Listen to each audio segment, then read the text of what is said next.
Moyo wa mwanadamu unaweza kuwa kiti cha enzi cha Mungu, ama ukawa kiti cha enzi cha Shetani. Nitarudia. Moyo wa mwanadamu unaweza kuwa kiti cha enzi cha Mungu, ama ukawa kiti cha enzi cha Shetani. Mwanadamu anapofanya upya moyo wake kutokana na neno la Mungu, moyo wa mwanadamu huwa hekalu la kiroho la Mungu. Mwanadamu anaposafisha moyo wake kutokana na neno la Mungu, moyo wa mwanadamu huwa hekalu la kiroho la Mungu. Mwanadamu anaposafisha moyo wake na vitu ambavyo havihusiani na neno la Mungu, moyo wa mwanadamu unakuwa hekalu la Shetani. Kwa hivyo moyo wa mwanadamu ni hekalu la Mungu.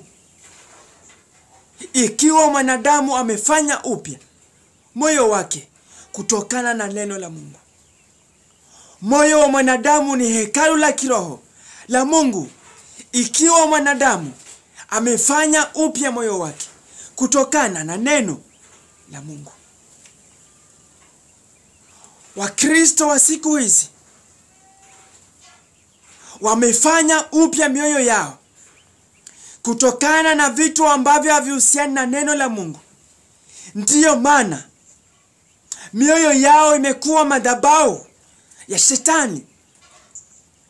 Roho zilizoweka makao ndani yao ni za ulimwengu, kwa sababu wao si watendaji wa neno, bali ni wasikiaji wa neno. Aliye msikiaji wa neno na mtendaji, yeye ndiye ambaye husafisha moyo wake kutokana na neno. Hakuna mtu anayeweza kujenga madhabahu ya kiroho kwa njia ya ulimwengu. Madhabahu ya kiroho hujengwa kupitia neno la Mungu. Neno la Mungu linapokuwa upande wako,